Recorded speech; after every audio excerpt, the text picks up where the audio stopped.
my water just broke. And she was like, no, you probably just peed yourself. I'm telling you, my water broke and you just said I'm peeing myself. I was so pissed.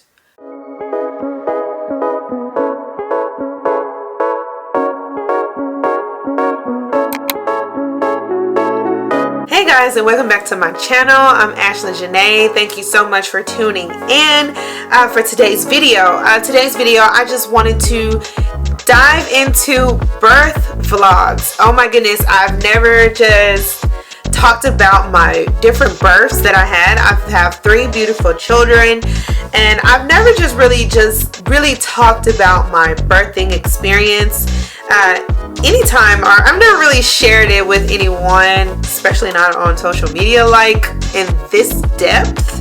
I've given little nuggets here and there, but in honor of me getting to the finish line of being certified as a prenatal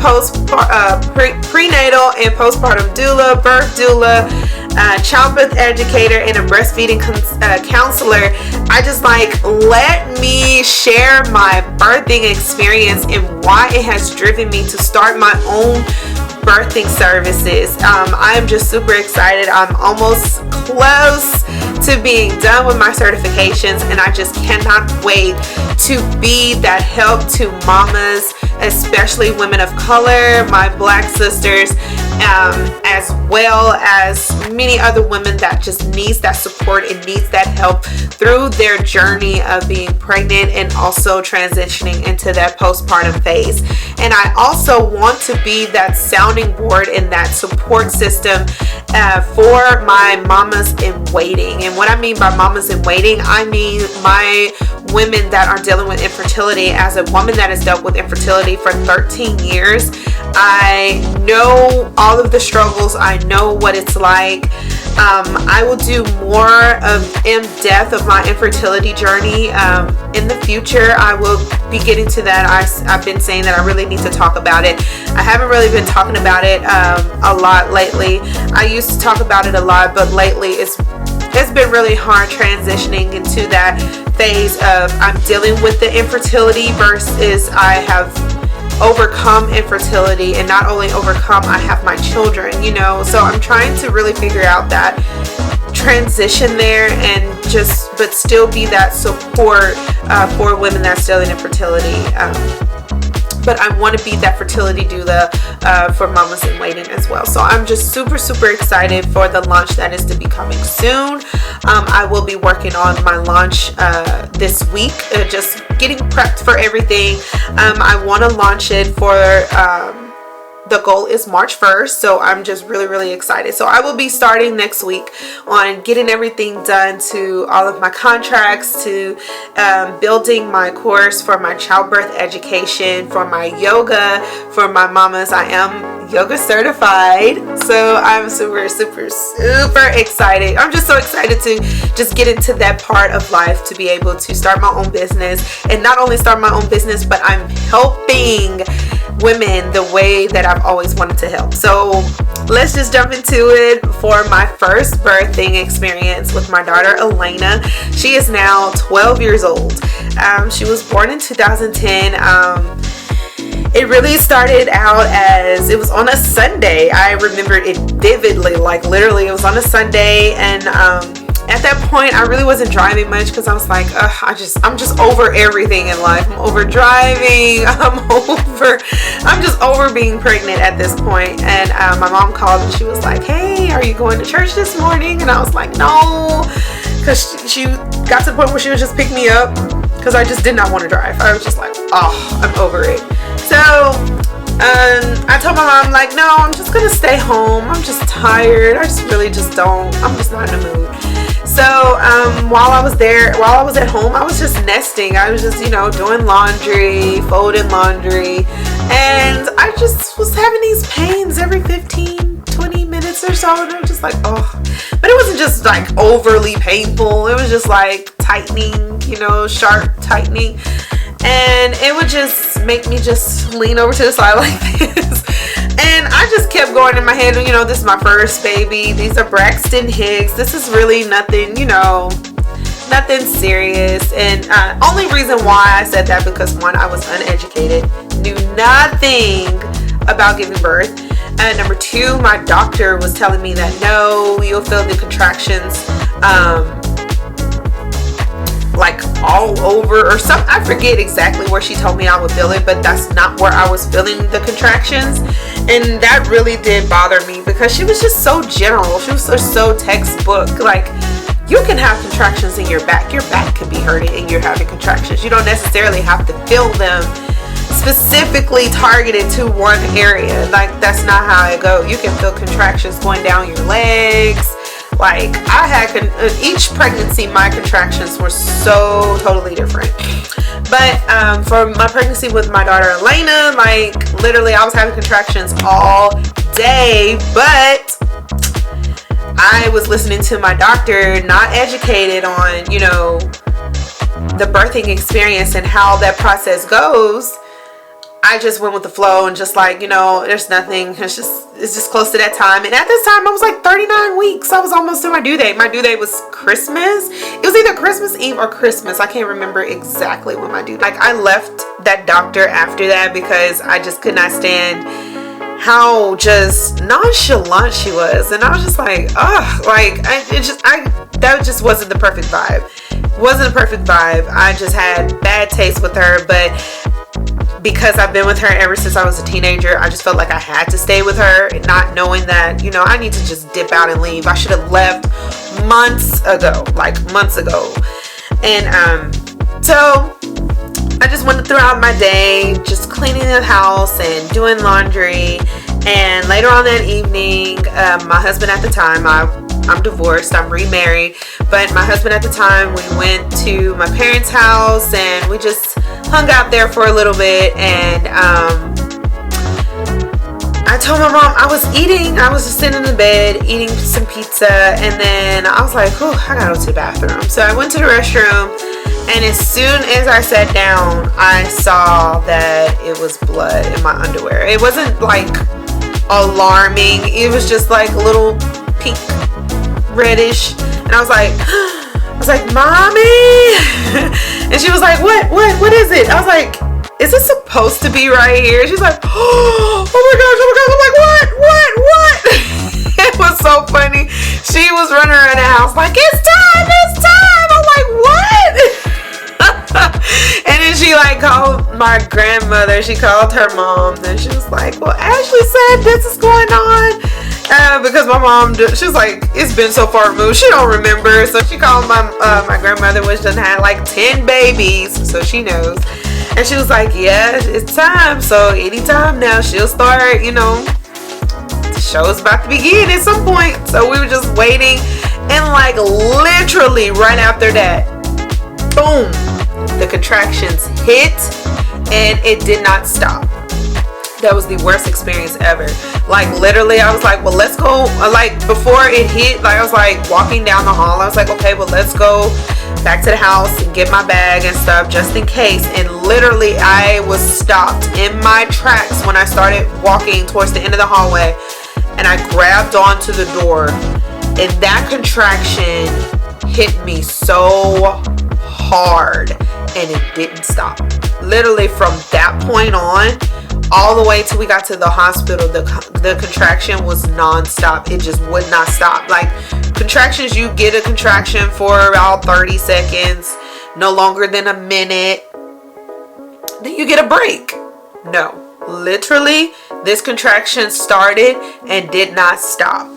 We went down the street, grabbed the bag, grabbed the car seat, went to the hospital, got admitted because my water had not broken. They were like, well, we can check you, and see how far you dilated and things of that nature. And I was only at 2 centimeters.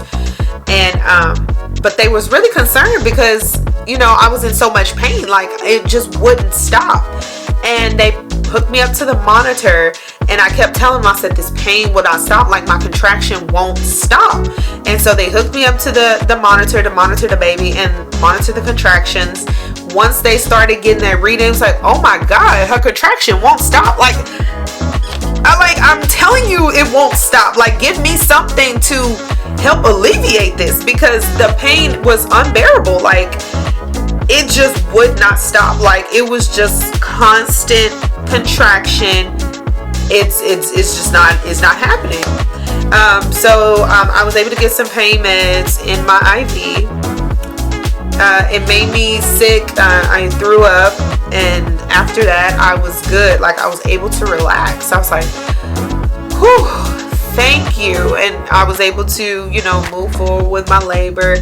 That medication only lasted for about 2 hours. I don't remember the name of it.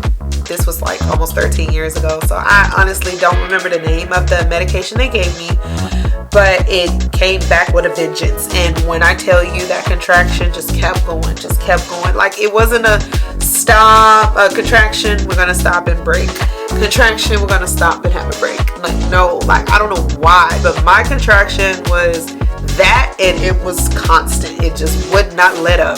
So I was like, Mommy, I need an epidural now. Like, I freaked that. I don't care where I am, I need an epidural. So we got the epidural. Literally after I got the epidural, I was able to relax and breathe. Oh my goodness, I was able to rest, and I went from like a 2 to like a 6, 7, like super quick. Like, I went by quick. And next thing you know it, I felt this gush. Like, I just felt so much gush, and it was just rushing down. And I said, Mommy, my water broke. Can you know, go get the nurse? My mom calls in the nurse, and I told the nurse, I said, yeah, my water just broke. And she was like, no, you probably just peed yourself. I'm telling you, my water broke, and you just said I'm peeing myself. I was so pissed, because she didn't take the time to even check me when I voiced that my water broke. She just straight flat out said I peed myself. I looked at my mom and I said, get her the hell out of here before she needs an epidural right now, and get me the doctor. And my mom was like, no, don't talk to her. I said, no, I'm telling her my water just broke, and she just told me that I peed myself. Go get the doctor. Like, I was so pissed, because I'm like, you just dismissed me. Like, I'm telling you that my water broke, you don't want to check me, and what? So the doctor came in, and the doctor was like, I hear your water broke. Let's see here. Went right there, and he went in to check me. The baby's head was literally like in there, but I wasn't dilated all the way. But he went up there and lifted her head, and all of the fluid just started gushing out even more, and it was meconium.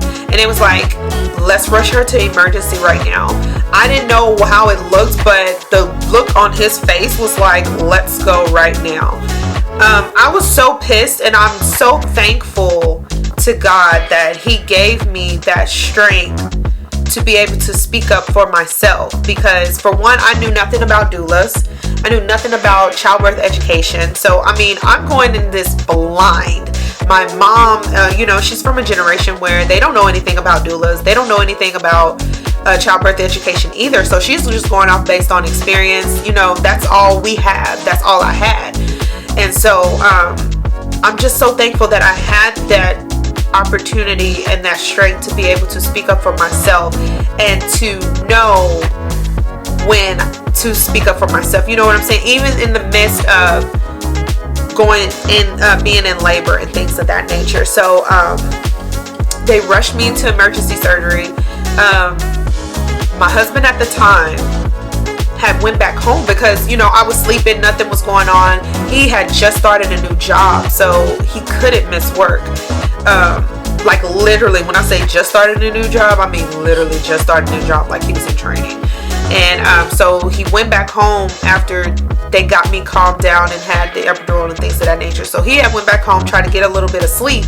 And my mom was like, I'll just call you when, you know, it's time, the show is on the road.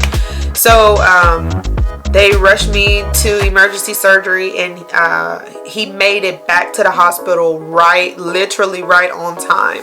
He was walking in as they were about to cut me open. Like, he had to been flying down the highway because we were nowhere close to the hospital. Well, I mean, semi-close, but it was a good 15-20 minutes away. So he made it right on time, and I fell asleep. The epidural just put me completely out. When I woke up, I heard her screaming and hollering, and I was just like so thankful, and all I saw was her fighting the doctors and not wanting them to suction her nose and things of that nature, and suction all of that meconium, because it did, get in her. So they was really trying to make sure they got it all out. And I was just grateful that my baby came earthside and she was healthy. We did have to spend a little time in the NICU because of her blood sugar. But I want to say she only spent 24 hours in the NICU, maybe a little bit more. But they just wanted to make sure that everything was good with her and all of that. But I was just so truly thankful that I was able to speak up for myself and get the health care that I needed in that time.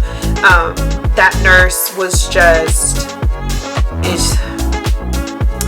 it just really pissed me off that nurses can be, not all nurses, let me not say that, but the racial, just it was clear, it was very, very clear, and I just did not appreciate that.